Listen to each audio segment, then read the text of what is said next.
नमस्कार। साथै प्रदेशको ताजा खबरहरूको सङ्गालो प्रदेश समाचारमा यहाँलाई स्वागत छ। म दृष्टिवाणी धिताल। आउनुहोस् अब प्रदेश समाचार सुरु गरौँ अहिलेसम्मका मुख्य समाचारबाट। कोरोना संक्रमणका कारण स्थानीयको मृत्यु हुन थालेपछि पर्साको वीरगञ्जमा निषेधाज्ञा जारी। सप्तरीमा समुदायमा कोरोना संक्रमण देखिएपछि ओडाहरू सिल गरियो। भारतले एकतर्फी रूपमा बनाएको बाँधका कारण कपिलवस्तुमा खेती भएको जमिन डुबानमा 300 बिघा जमिन डुबानमा परेपछि किसान चिन्तित।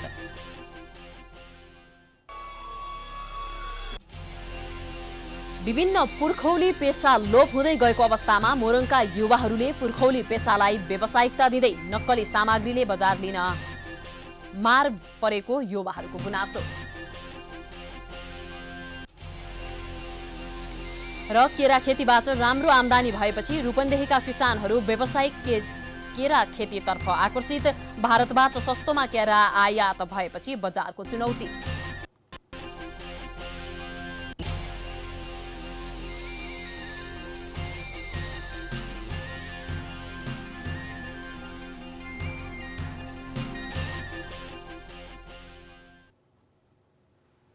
आजको प्रदेश समाचार सुरु गरौँ। प्रदेश 2 को पर्सामा कोरोना संक्रमणका कारण निषेधाज्ञा जारी गरेको समाचारबाट।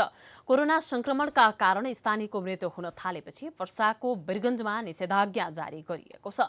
जिल्लाका राजनीतिक दलका प्रमुख, वीरगञ्जमा महानगरपालिकाका प्रमुख त्यसैगरी जिल्लाका सबै सुरक्षा अङ्ग सर्वदलीय बैठकले आज बिहान 5 बजेबाट निषेधाज्ञा लगाउने निर्णय गरेको हो। जिल्लाभरि नै सुरक्षा सतर्कता अपनाई वीरगञ्ज महानगरपालिकालाई केन्द्रमा राखेर निषेधाज्ञा लगाउने निर्णय गरिएको हो। निषेधाज्ञाको समयमा परीक्षणको दायरा बढाउने, क्वारेन्टाइनलाई थप परिष्कृत गर्ने, कोभिड अस्पतालको क्षमता बढाउने, पीसीआर किट लगायत आवश्यक सामग्री, एम्बुलेन्स चालकको व्यवस्था वीरगञ्ज महानगरपालिकाले गर्ने लगायतका विषयमा निर्णय गरिएको छ। निषेधाज्ञा तत्काललाई अनिश्चितकालकै लागि लगाउने निर्णय भएको प्रशासनले जनाएको छ। निषेधाज्ञा लगाइएको समयमा अति आवश्यकीय काम बाहेक अरू कामका लागि प्रतिबन्ध लगाइएको छ। शान्ति सुरक्षा, स्वास्थ्य, दूध, विद्युत, खानेपानी, फोहोर मैला व्यवस्थापन, ड्राइपोर्ट, भन्सार, इन्धन, बैंक र औषधि एम्बुलेन्स जस्ता सेवा बाहेक सबै उद्योग, पसल, व्यवसाय सञ्चालन गर्न बन्द गरिने निर्णय गरिएको छ। 2 दिनको अन्तरालमा वीरगञ्ज महानगरपालिकाको माइस्थान र रानीघाटमा 2 जनाको मृत्यु भएपछि कोरोना समुदायमा फैलिएको आशंका गरिएको छ।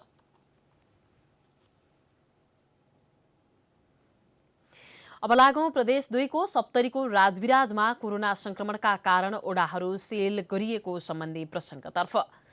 सप्तरीको राजविराज नगरपालिका ओडा नम्बर 6 मा कोरोना संक्रमित फेला परेपछि ओडालाई सील गरिएको छ। राजविराजका विभिन्न ओडाका समुदायमा कोरोना संक्रमण देखिएपछि 3 दिनदेखि राजविराज नगरपालिकामा निषेधाज्ञा जारी गरिएको हो। ओडा नम्बर 6 मा 19 जनामा कोरोना संक्रमण पुष्टि भएसँगै ओडालाई सील गरिएको प्रहरीले जनाएको छ। उक्त ओडामा संक्रमितहरूको संख्या बढ्न सक्ने भन्दै स्थानीयलाई सुरक्षित भएर बस्न प्रशासनले आग्रह गरेको छ। ओडामा सडक अवरुद्ध गरी आवत जावतमा समेत रोक लगाइएको छ। गत असार 31 गते ओडा नम्बर 6 कै एक 73 वर्षीय व्यवसायीको कोरोनाकै कारण मृत्यु हुनुका साथै उनका परिवारजन, कामदार, छिमेकी तथा उनका सम्पर्कमा आएकाहरूमा कोरोना संक्रमण देखिन थालेपछि ओडा सील गरिएको जिल्ला प्रशासन कार्यालय सप्तरीले जनाएको छ। पछिल्लो समय सप्तरीमा कोरोना संक्रमितको संख्या बढ्दै गएको छ। अब लागौं प्रदेश 1 को सुनसरीमा कोरोना संक्रमणका कारण पुनः लकडाउन गरिएको प्रसङ्गतर्फ। पीसीआर परीक्षणका क्रममा सुनसरीको इनरुवा घर भएका पुरुषमा कोरोना संक्रमण पुष्टि भएसँगै सुनसरी प्रशासनले लकडाउन गर्ने निर्णय गरेको छ। प्रमुख जिल्ला अधिकारी फणीन्द्र मणि पोखरेलको अध्यक्षतामा बसेको आपतकालीन बैठकले सम्भावित जोखिमलाई मध्यनजर गर्दै तत्कालैबाट लागू हुने गरी इनरुवा क्षेत्रमा पूर्ण लकडाउन कार्यान्वयनमा ल्याउने निर्णय गरेको हो। कोरोना पोजिटिभ भेटिएमा व्यक्ति नेपाल प्रहरीमा कार्यरत भएको समेत बताइएको छ। मोरङ जिल्ला कार्य क्षेत्र भएका संक्रमित पुरुषसँगको कन्ट्र्याक्ट ट्रेसिङका आधारमा इनरुवामा लकडाउन गर्ने निर्णय गरिएको सुनसरी प्रशासनले बताएको छ। मेरो 2 जना मृत्यु भइसकेको अवस्था छ। यस्तो अवस्थामा बजारमा पनि भिडभाड बढेको हुँदा संक्रमणको जोखिम कतै हुने हो कि भन्ने डरले पनि हामीले बजारलाई चाहिँ अहिलेलाई बन्द गरेका छौँ। स्वास्थ्य कार्यालयका अनुसार परिवार सहित 12 जनाको ट्रेसिङ गरिएको छ भने संक्रमितसँगको प्रत्यक्ष सम्पर्कका आधारमा अन्यको समेत पहिचान थालिएको छ। यसैबीच कोरोना पोजिटिभ पाइएमा इनरुवाको मुख्य बजारमा रहेको दुर्गा स्टोरमा किनमेलका लागि पुगेका र खुलेपछि उक्त पसल तत्कालका लागि सुनसरी प्रशासनले सिल गरेको समेत बताइएको छ। तत्कालका लागि भने भोलि गरिने पिसिआरको रिपोर्ट नआएसम्म इनरुवा बजारका सबै व्यापार व्यवसाय बैंक तथा वित्तीय संस्था र सरकारी कार्यालय समेत बन्द गर्ने निर्णय गरिएको सुनसरी प्रशासनले जनाएको छ। अबको पालोमा प्रदेश 5 कपिलवस्तुमा खेती भएको जमिनमा डुबान भएको प्रसङ्ग रहेको छ। प्रदेश समाचारमा भारतले एकतर्फी रूपमा बनाएको बभाहाल बाँधबाट कपिलवस्तुमा खेती भएको जमिन डुबानमा परेको छ। मायादेवी गाउँपालिका 4 स्थित तुलसी डिहिवा गाउँ आसपासको क्षेत्रमा करिब 300 बढी बिघा जमिन डुबानमा परेको छ। बाँधका कारण खेतमा पानी जमेकाले 50 हेक्टर जमिन बाँझै छोड्नु परेको कृषकले गुनासो गरेका छन्। इंडिया के गवर्नमेंट बांध डलाई के हमारे लोग के पानी यहाँ पे रोक देते ज़्यादा कहीं के, वो लोग के जब भी पानी की आवश्यकता पड़ा थे तो इंडिया पानी ले लेते। हमारे लोग के खेती बाड़ी सब डुबान में रह के धान उन सब डूब जाते है, गल जाते है। हमारे लोग पीड़ित हैं यहाँ से, लेकिन यहाँ के नेता लोग भी नहीं सुनवाई करते हैं, ना यहाँ के एसपी साहब के लोग भी। हमारे लोग गए पूरा गाँव, एसपी साहब भी नहीं सुनवाई की, ना सीडीओ साहब। यहाँ हमरे के देखा जाए 300 बीघा यहाँ से पूरा रकबा हमारे लोग के डुबान में है। ना में गेहूँ हमारे लोग उगा पाई थे, ना धान बैठा हो जाते तो गल जाते है। बाँधका कारण डुबानले मायादेवी गाउँपालिका 4 स्थित तुलसी डिहवा गौरा त्यसै गरी सिसहनिया गाउँ लगायत क्षेत्रमा रोपिएको धान बाली डुबाएको छ। त्यसै गरी यशोधरा गाउँपालिका रजवापुर पुन्हिहवा र पकजी गाउँको धान पनि डुबानमा परेको छ। धान रोपेको खेतमा 5 फिट पानी जमेको किसानले बताएका छन्। लगभग 180 बीघा तक सब बैठा ही नहीं जाता है।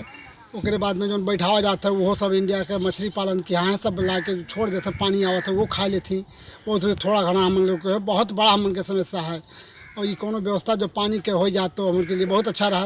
उसके बाद सिवाना बांध से घेर जात, कुछ घेर गया है।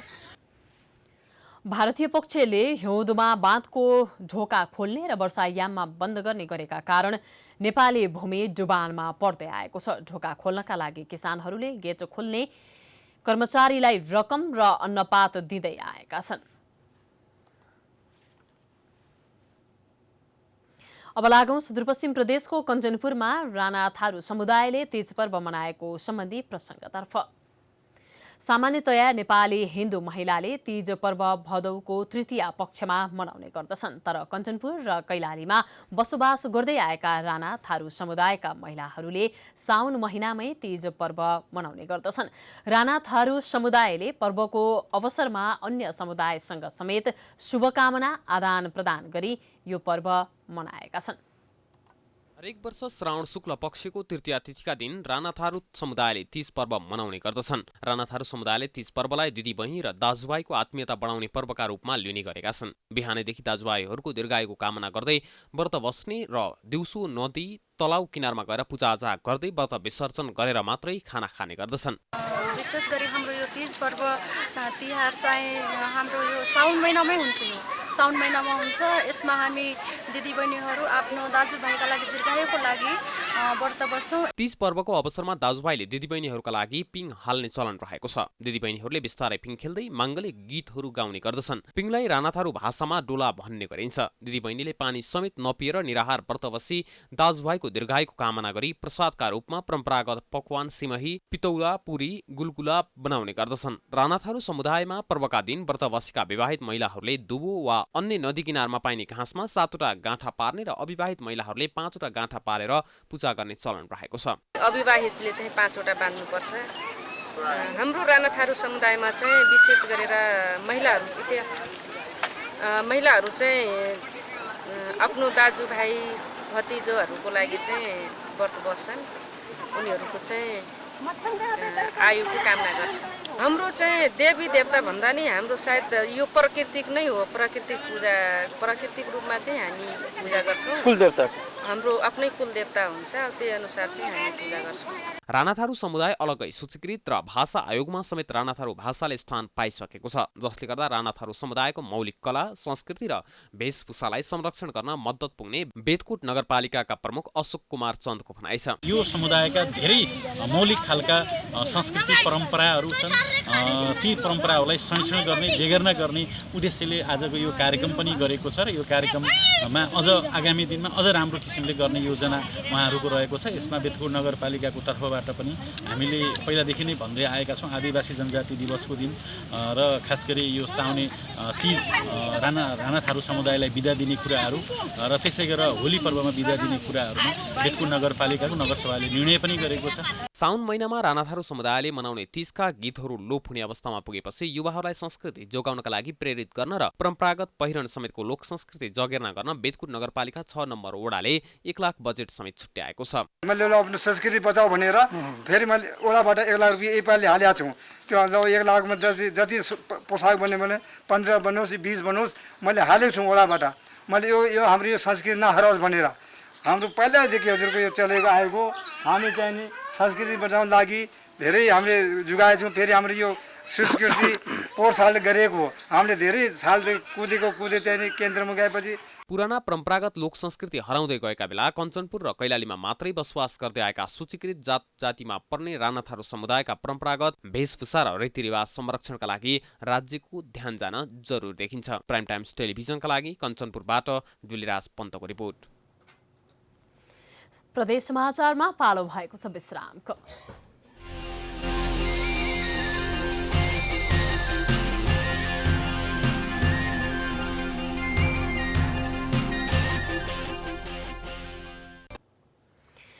विश्रामपछि स्वागत छ। अब प्रदेश समाचारमा हामी प्रदेश 1 को मोरङतर्फ युवाहरू पुर्खौली पेसाप्रति संलग्न भएको पुर्खौली पेसालाई प्राथमिकताका आधारमा अपनाउँदै गरेको प्रसङ्गतर्फ लाग्नेछौँ।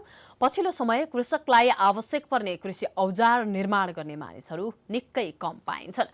बिस्तारै यस्ता पेसाहरू हराउँदै गइरहेका पनि छन्। तर मोरङको बेलबारीमा सिरुपाते खुकुरी लगायत कृषि औजार निर्माण गर्ने युवाहरूले पुर्खौली पेसालाई व्यावसायिकतातर्फ उन्मुख गराउँदैछन्। मोरङ बेलबारी 10 का शेरबहादुर लामगादेको पुरै समय आफ्नै औजार कारखानामा बित्छ। प्रायजसो उनी सिरुपाते खुकुरी, कत्ती लगायतका औजार निर्माण गर्छन्। वैदेशिक रोजगारीबाट लामो समयको अन्तरालपछि फर्किएका शेरबहादुरको दैनिकी पुरै फेरिएको छ। गरिबीका कारण वैदेशिक रोजगारीबाट फर्केपछि अहिले भने पुनः आफ्नै पुर्क्यौली पेसामै फर्किन पाउँदा उनी खुसी छन्। अलिकति हामी गरिबको कारणले गर्दाखेरि विदेश छिर्न पुग्यो। अनि विदेशमा पनि अब 75 डिग्रीको घाममा बसेर तपाईँको बेल्चा हानेर गर्नुभन्दा बरु आफ्नै देशमा स्वदेशमै बसेर चाहिँ केही गर्न सकिने रहेछ भन्ने सम्झेर हामी चाहिँ अब फेरि उहाँबाट क्यान्सिल लाग्यो विदेशबाट पनि। अनि अहिले चाहिँ यसै मार्फत अलिकति यसो जीविका चल्ने रहेछ, सिपभन्दा ठुलो कुरो केही पनि रहन्छ भन्ने तर्फ लागेर सोचेर अनि हामीले यो व्यवसाय गर्न थालेको हो। उनले नेपालको नक्सा र सातै प्रदेशको नक्सा समेटिएका खुकुरी बनाउने गरेका छन्। सरकारले भर्खरै मात्रै सार्वजनिक गरेको लिम्पियाधुरा सहितको नेपालको नयाँ नक्सा सहितको खुकुरी 18 दिन लगाएर बनाएका छन्। उनले बनाएका खुकुरीको मूल्य 2500 देखि 60,000 सम्म रहेको छ। शेरबहादुरसँगै साझेदारीमा कारखानामा काम गर्दै आएका गोपाल बराईले भने बजारको राम्रो व्यवस्था हुन सके यो व्यवसायबाट मनज्ञ आमदानी लिन सकिने बताउँछन्। नक्कली सामग्रीले बजार लिँदा आफूहरूलाई केही मार्का परेको पनि उनको भनाइ छ। हामी बेच्दाखेरि अहिले भन्नुहुन्छ भने अब सस्तो मस्तो दाममा यताउता गाउँघरलाई यसो उसो चलाउनेको रूपमा मात्रै यसो घरेसी रूपमा मात्रै अहिलेसम्म अहिले चलाइरहेको छौँ। मलाई यसको बजार भइदिए हुन्थ्यो, राम्रोसँगले देश विदेश प्रदेशसम्म पुगिदिएर राम्रोसँगले हामीलाई के अरे उत्साह जाँगर हिसाबले बढाउने हिसाबले चाहिँ बाहिर गएर अब राम्रैसँगले सामानहरू गइदियो भनेदेखि हामीलाई राम्रोसँगले हुन्थ्यो भन्ने हामीले धारणा लिएका छौँ। यता शमशेरकी श्रीमती भने छोराछोरीलाई पनि यही सिप सिकाउन चाहेको बताउँदै आफ्नो पुर्ख्यौली पेसा सिक्न मान्ने हुन् कि होइनन् भन्ने पीर परेको बताउँछिन्। अब यहीबाट गर्न सक्नुहुन्छ भन्ने आस्था छ आफूलाई, तर अब खोइ के गर्नु छ, बिक्री गर्न पाइएन भन्ने त्यही लाग्छ नि सर। अब हामी 2 भाइ छोरा छन् अनि हामी 2 जना 4 जनाको परिवार छौँ। विदेश जानुभयो 2-4 वर्ष, त्यहाँदेखि विदेशबाट आएर पनि अब यही पेसा नगरी नहुने रहेछ भन्नुभयो। अनि छोराहरू पनि अब ठुल्ठुलै छन् त यो पेसा गर्न सिक्छन् कि भन्ने आस्था छ, तर के अब अहिलेका केटाले गर्छन् गर्दैनन् सर। पछिल्लो समय कृषकलाई आवश्यक पर्ने कृषि औजार निर्माण गर्ने मानिसहरू यो पेसाबाट लोप हुँदै गएका बेला आफ्नै पुर्ख्यौली पेसामा भविष्य देखेर पुनः यही पेसामा केही गर्ने भनेर कम्मर कसेका बेलबारीका शमशेर, गोपाल तथा नगेन्द्र बराइली जस्ता उत्साही युवाहरूलाई राज्यले प्रोत्साहन गर्न आवश्यक देखिन्छ। सुनसरीबाट विकल रेग्मीको रिपोर्ट। अब लागौं प्रदेश 5 को दाङमा सर्पदंश उपचार केन्द्र स्थापना भएको प्रसङ्गतर्फ। दाङको देउखुरीमा सर्पदंश उपचार केन्द्र स्थापना भएको छ। वर्षेनी सर्पको टकाइबाट देउखुरी क्षेत्रमा स्थानीयले अकालमै ज्यान गुमाउनु परेको थियो। उपचार केन्द्र स्थापना भएपछि स्थानीय महिलाहरूको महत्त्वपूर्ण भूमिका समेत त्यहाँ रहेको छ। गत वर्ष गजवा गाउँपालिकाले पालिका स्तरको तीज गीत महोत्सवको आयोजना गरेको थियो। कार्यक्रममा उपस्थित महिलाहरूले तीज गीतकै रचनाको माध्यमबाट सर्पदंश उपचार केन्द्रको जोरदार माग समेत गरेका थिए। टोकेर धेरै मानिसहरूको ज्यान गएको सुन्नमा आइरहेको छ। देख्न नबिन घटनाहरू देखिरहेका छौँ। मैले 2-4 जना हाम्रो दिदीबहिनीहरूलाई जम्मा गरेर एउटा गीत रचना गरेँ मैले। पालिका केन्द्र हुँदै सम्बन्धमा हामी तपाईँहरूलाई सहयोग गर्छौँ र कार्यक्रम सुरु गर्नुहोस् भन्ने त्यही तीज गीत प्रतियोगिताबाटै उहाँहरूले शब्द मार्फत भन्नुभएको थियो। स्थानीय महिलाहरूले तीज गीत गाएर सर्पदंश उपचार केन्द्र स्थापना गर्नमा स्थानीय तहको ध्यान केन्द्रित गराएका थिए। त्यसैगरी रेड क्रस लगायतका सङ्घ संस्थाहरूले गत वर्षको सोही महोत्सवकै अवसरमा सर्पदंशको बेगबिगी र यसको न्यूनीकरणमा सचेतना सम्बन्धी सडक नाटक समेत प्रस्तुत गरेका थिए। नाटकले पनि सर्पदंश अस्पताल खोल्न धेरै सहयोग पुर्याएको स्थानीयको भनाइ छ।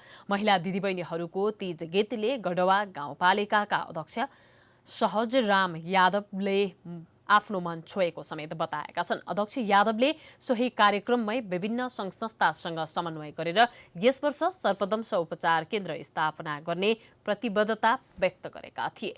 सर्पदंश उपचार केन्द्रको लागि सेनाको एउटा टुकडी त्यहाँ स्थापना गरियोस् भन्ने गाउँपालिकाको लेटर प्याडमा एउटा माग पत्र दर्ता गराएँ र रक्षा मन्त्री ईश्वर पोखरेलसँग आफै भेटेर कुराकानी गरेँ। देउखुरीको गढवा र राजपुर गाउँपालिकामा वर्षेनी सर्पदंशका कारण नागरिकले अकालमै ज्यान गुमाउने गरेका छन्। यस वर्ष मात्र गढवा गाउँपालिकाका 52 जनालाई सर्पले टोकेको र ती सबैलाई गाउँपालिकाको स्वास्थ्य शाखा मार्फत कपिलवस्तु स्थित गुरुसिङ्गे सर्पदंश उपचार केन्द्रमा पठाइएको थियो। गढवा गाउँपालिकाले सर्पदंश उपचार केन्द्र स्थापनाका लागि 1 करोड रकम विनियोजन गरेर सर्पदंश उपचार केन्द्र स्थापना गरिएको गाउँपालिकाका अध्यक्ष यादवले बताएका छन्।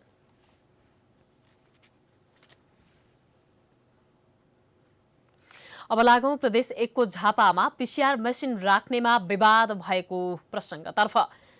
झापामा चन्दा सङ्कलन गरी जनस्तरबाट भित्र्याइएको पीसीआर मेसिन स्थापनामा विवाद हुँदा सञ्चालन हुन सकेको छैन। मेची अञ्चल अस्पतालको परिसरमा पीसीआर ल्याब राख्नुपर्ने भन्ने कुरा बाहिर आएपछि राजनीतिक दलका प्रतिनिधिहरूले मेसिन अस्पतालमा राख्नुपर्ने चासो देखाएका छन्। समाजसेवी झापाले जनस्तरबाट चन्दा सङ्कलन गरी मेसिन ल्याइएको हो। अभियानले 1 करोड 25 लाख सङ्कलन गरेको थियो। लकडाउन सुरु भएदेखि नै समाजसेवामा सक्रिय भएको यो अभियानलाई जनताले साथ समर्थन दिँदै आएका थिए। स्वस्फूर्त रूपमा चन्दा सङ्कलन भएको रकमबाट मेसिन जिल्लामा आएको छ। मेसिनबाट कोरोना टेस्ट मात्र नभई HIV, मलेरिया लगायत अन्य रोगका लक्षणहरू पनि विश्वसनीय तरिकाले जाँच गर्न सकिने ल्याबमा कार्यरत टेक्निसियनहरूको भनाइरहेको छ। PCR ल्याब टेस्ट भोलिदेखि नै सञ्चालन गर्न सकिने सम्बन्धित ल्याबका डाक्टरको भनाइ छ। पटक पटकको बैठकमा झापाको मेची अञ्चल अस्पतालमा PCR ल्याब मेसिन राख्न नमिल्ने निष्कर्ष भएका कारण सुरुङ्गा माइधारामा रहेको सर्पदंश उपचार केन्द्र उपयुक्त भएको सरकारवालाहरूको भनाइरहेको छ। यसअघि PCR टेस्टका लागि धरान तथा विराटनगरमा स्वाब सङ्कलन गरी पठाउनु परेको रिपोर्ट ढिला आउने गरेको पनि उनीहरूले गुनासो गरेका छन्।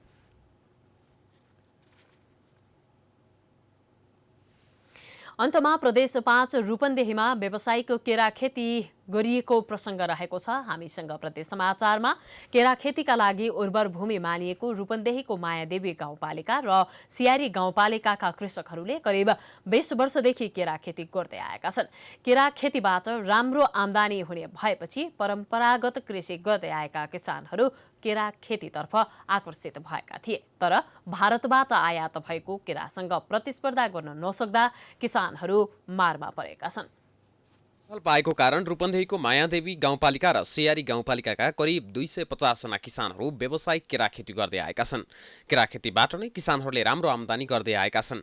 व्यावसायिक रूपमा केरा खेती थालेका किसानले अहिले सामूहिक रूपमा स्थानीय सरकार र प्रदेश सरकारको अनुदानमा केरा पकाउने मेसिनको समेत स्थापना गरेका छन्। यस्तै सिँचाइको लागि बोरिङ र केही प्राविधिक ज्ञान पनि पाएको किसानको भनाइ छ। पहिला त्यति व्यवस्था थिएन, पानी सानीको अब त्यति व्यवस्था थिएन, अब व्यवस्था भइसकेछ, ठाउँ ठाउँमा बोर भइसकेछ।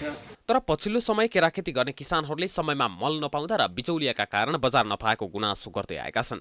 भारतबाट सस्तोमा केरा आयात हुँदै आएकाले किसान समस्यामा परेका छन्। बजारमा आएको भारतीय केरासँग यहाँको उत्पादनले प्रतिस्पर्धा गर्न नसक्दा नेपालमा उत्पादन भएको केरा बिक्री हुन छाडेको किसानको गुनासो छ। भन्सारमा या त कुनै प्रक्रियाबाट अलि महँगो आएको भए हाम्रो अलि समयमा भाउमा बिग्छ, अब ऊ सस्तो पठाइरहेछ। यसले गर्दा हामी धेरै मार्कामा परेछौँ। भारतमा किसानलाई मल, बिउ, कृषि औजारमा अनुदान दिने गरेकाले भारतीय किसानले सस्तोमा केरा बिक्री गर्ने गरेका छन्। रूपन्देहीमा दशैं अघिदेखि छठ पर्वसम्म केराको खपत बढी हुने गर्दछ। तर पर्वको बेला भारतबाट अत्यन्तै कम मूल्यमा केरा आयात हुने हुँदा यहाँको उत्पादन विस्थापित हुने गरेको किसानको भनाइ छ। मल खादहरू भयो, सिँचाइको व्यवस्था भयो, अनि बजार व्यवस्थापनको समस्या भयो, यो सब थुप्रै किसिमले देखा परेका छन्। खेती जुन व्यावसायिक केरा खेती हामी गरेका छौँ, यसमा सरकारले यदि बजारको मूल्य निर्धारण गरिदियो भने, सङ्कलन केन्द्रहरू बनाइदियो भने, व्यापारीहरूलाई कतिमा दिने भनेर त्यो दाम मूल्य निर्धारण भयो भने हाम्रो केरा खेतीको उचित मूल्य पाउँछौँ। रूपन्देहीको मायादेवी र सियारी गाउँपालिकामा मात्रै 150 बिघा भन्दा बढी क्षेत्रफलमा केरा खेती हुँदै आएको छ। सरकारले केरा खेतीको लागि चाहिने आधारभूत आवश्यकताहरू पूरा गरिदिए मात्र जिल्लालाई केरा खेतीमा आत्मनिर्भर बनाई अन्य जिल्लामा पनि यसको निर्यात गर्न सक्ने किसानको भनाइ छ। प्राइम टाइम्स टेलिभिजनका लागि रूपन्देहीबाट रविन्द्र गुप्ताको रिपोर्ट। यो सँगै हामी प्रदेश समाचारको अन्त्यमा आइपुगेका छौँ। जाँदा जाँदै प्रमुख समाचार पुनः एकपटक। कोरोना संक्रमणका कारण स्थानीयको मृत्यु हुन थालेपछि पर्साको वीरगञ्जमा निषेधाज्ञा जारी। सप्तरीमा समुदायमा कोरोना संक्रमण देखिएपछि ओडाहरू सील गरियो। भारतले एकतर्फी रूपमा बनाएको बाँधका कारण कपिलवस्तुमा खेती भएको जमिन डुबानमा 300 बिघा जमिन डुबानमा परेपछि किसान चिन्तित। विभिन्न पुर्खौली पेसा लोप हुँदै गएको अवस्थामा मोरङका युवाहरूले पुर्खौली पेसालाई व्यावसायिकता दिँदै नक्कली सामग्रीले बजार लिँदा मार परेको युवाको गुनासो।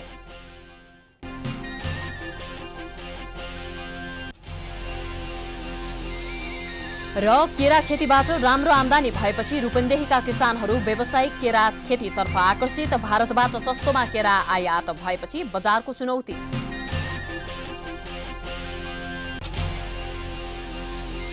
प्रदेश समाचार अहिलेलाई सकियो। प्राइम टाइम्स टेलिभिजन हेर्दै गर्नुहोला। नमस्कार।